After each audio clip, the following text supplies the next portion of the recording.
What's going on, ladies and gentlemen? Welcome back to another solo leveling Arise video. That's right, I'm being really quietly because I've been kidnapped and forced to be here. That's right. Yeah, whoever these kidnappers are kind of making me use all my money. I'm going pretty broke here on this so-called vacation. They've got me stuck in this room recording this. They're forcing me to watch Zaf videos, and he constantly says, "Juicy, they've made me shave.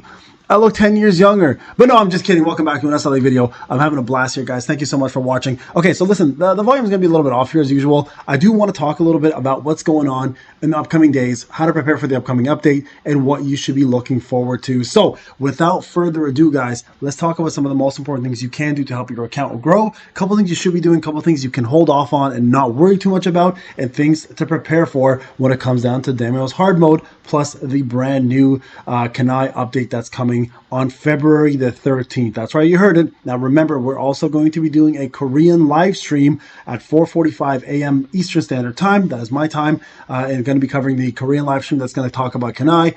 3 to 4 brand new codes usually, as well as the brand new content that's coming out, including hopefully what somebody mentioned that they might have not talked about, and that is the brand new Queen Ant Guild Boss, including hard mode Demos, and the release of KANAE, who is looking like she's going to be shaping up to be a GB and a POD fire unit who is spec'd off of attack and is going to be a crit and defense penetration unit. So let's talk about the do's and don'ts and how to prepare. All right, so first thing I want to talk about real quick is the support program. Now, I've sent out, it took me 3 hours, for goodness sakes, to send out 6 codes to every single supporter. This is your last day. I am still on vacation. I still sent out codes. If you are a supporter and you received the codes yesterday, you have 1 more day, guys, to go into the support program and actually claim them. So make sure you do so. Now, on top of that, if you have not done so, there is going to be 1 more code on the following season that's coming out that only a few of us content creators are going to have. I will be one of those content creators. I'll be giving out to my supporters. If you do not click the extend support button, that's right here. If you go to my page, go to my support, right under here, you'll see your coupons, right? You can get them. If you do not click the extension button, you will not be eligible to get that extra code that's coming out. Probably going to be the best code that we're going to get so far up to date when it comes down to the content creator program. Plus, you will not be eligible for the $100 gift card if you're in top 100 unless you extend. Plus, my number 1, actually, shout out to BW Panda, who actually said, "Hey, you know what, Payne? I don't need the money. Why don't you give another $100 away to the supporter?" So we'll be doing a whopping $200 giveaway for anyone who extends their support and shows that they're actually supporting for next season, including this season as well. So make sure you do that, guys. Use your codes or they will expire and you will not have a chance to use them again. And 1 more code is coming for season 7 for the top content creators who created 30 or more videos. You know I'm on that list already. Okay, so that's the first thing I want to talk about. Get that out of the way. Click that support button, guys, and make sure you continue extending your support for further code. All right, guys, now that we're back in the game, let's talk a little bit about what you need to do in solo leveling to prepare. So first thing to note is that it's going to be fire and light spec. So couple things. First off, everyone is asking, Payne, do I go for Essel? By the way, this is my fire only account. Or do I go for Gina, or do I go for Yusuyun? So I'll be honest with you, with Essel, you have another 21 days to decide. So she is not a rush. Demos will come out hard mode, and we're not going to get the first 3,000 right away, so I don't think you have to worry too much about that one either. It usually takes us about a week to clear everything. If they do 7,500 again, it's going to take even longer, most likely, right? So the first thing I would suggest, quite honestly, is if you have a good Yusuyun, get yourself at least Gina to A4 if you can, and then save for or what you can do, and this is probably the smartest thing to do, is wait for KANAE to come out and see if she's going to be better than Yusuyun. We are going to do full-on testing all the way from A0 to A10 as usual, and we will let you know if she's worth it and if she's better than Yusuyun. We're going to do a very structured test and a very stringent test, especially for WOBL. I know she's already like structured to be a guild boss and a POD unit, so Path of Destruction or Power Destruction, but we also note that anytime those units do come out who are excelling in those modes, also do really well everywhere else. So we will let you know, should you go for Essel, should you go for for KANAE or should you go for Yusugun? So the best thing right now, in my opinion, to do for Essel, unless you really, really want her and you're already almost close to it, and being close, of course, is the A5, Advancement 5, you can hold off because you still have another 21 days and 3 hours. Now, as for Gina, who does expire in 7 days, which is exactly when KANAE does come out,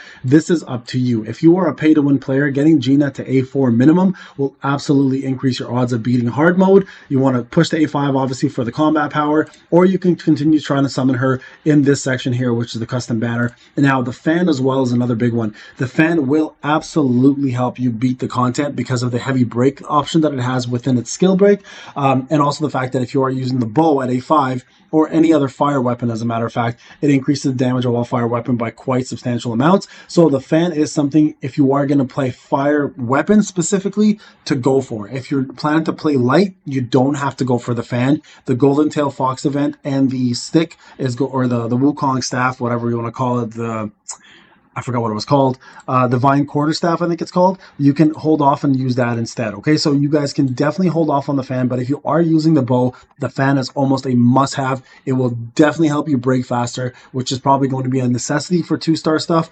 And if you plan to amplify your fire damage, including the fire skills, this is a must-have weapon. So again, if you plan to go with light, you don't need the fire fan. If you plan to go with fire, a fire fan is a must-have. So keep that in mind, okay? So again, just to break down here in terms of draws, wait for Essel.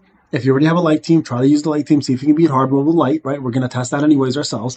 Gina is up to you. If you have the capacity to get her, plus you have enough for KANAE, then you can go ahead and get Gina to minimum A4. That's where she becomes the most powerful. A5 is obviously more optional as well. It gives you more boost to your power. But again, for Essel, you can wait. You can wait till KANAE comes out. They'll be going in at the same time, and you can decide on who is better after the testing, okay? If you have a full-on Yusugun at A5 already, you may not even need KANAE, but we're going to know as soon as she comes out whether she's worth it or not, okay? So that is for the draw. Now, in terms of fusion and stuff, just so everybody is aware, if you do have any fusions right now and you're looking to build up on getting the proper skills, I highly recommend go check out my best skills video for the upcoming WOBL. I'll talk about every single one of them, which ones you should focus on. Now, the question everyone's going to ask, is this a good time to use your fusion points? Now, this is completely up to you, okay? Because a lot of the time with new updates, there always is a brand new fusion skill or some sort of a blessing stone that comes out. So if you want to be patient and wait, you absolutely can. So I would recommend don't use your fusions right away, guys.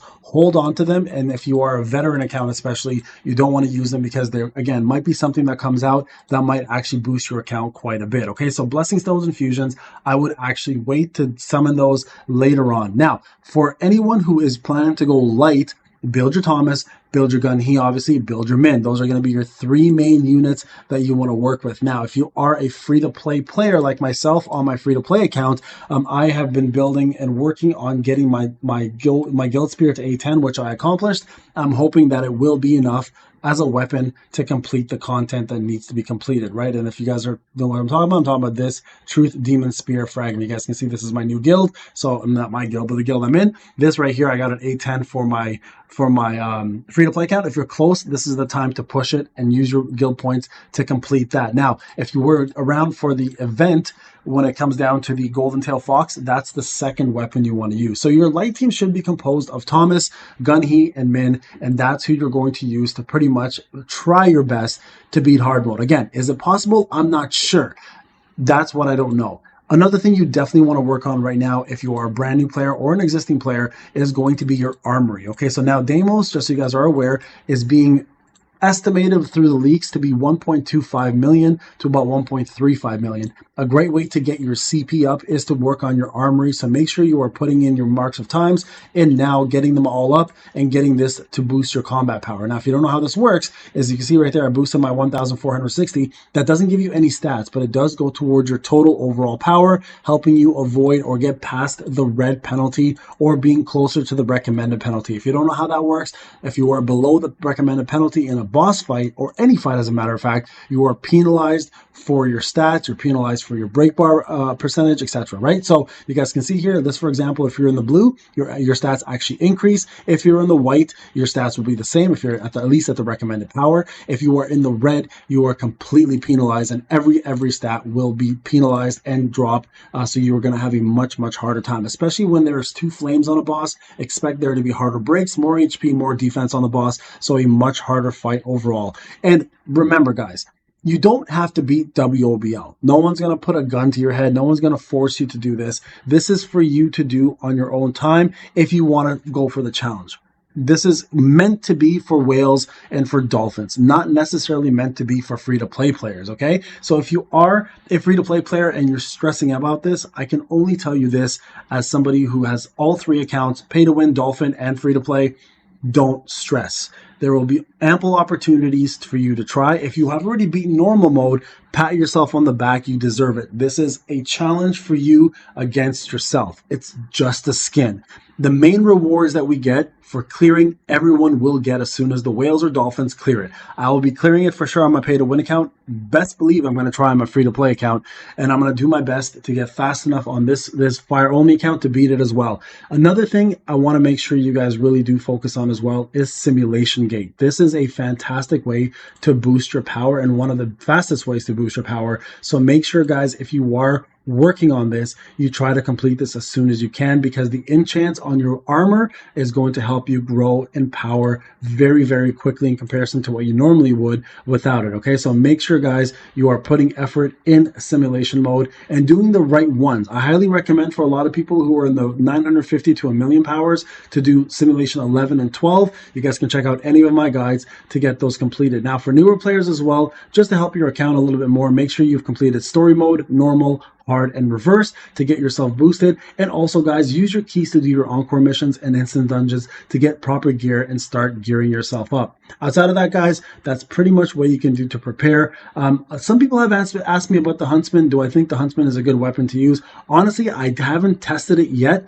I've been using the Guild Spear. I've been using the staff mostly. I would imagine the Huntsman to be pretty good because it does have the break ability. So if you don't have the fan and you want to go full on light and you have a very good Huntsman, I think the weapon will actually shine in this. So definitely give it a go and try to boost the skills up. Don't forget, guys, every weapon has the ability to boost its skill. So when you are looking at your weapons, guys, make sure that you are looking at the skills as well and you are focusing on leveling them up, because they will do a lot more damage if you put those levels increased and you actually increase the percentages on the actual skills themselves. Right, you guys can see I went from 2146 to 2301 if I level it up one more time. That's a pretty big amount. That's 160% more damage, 156% more damage, right? So definitely worthwhile getting your skill levels up, guys.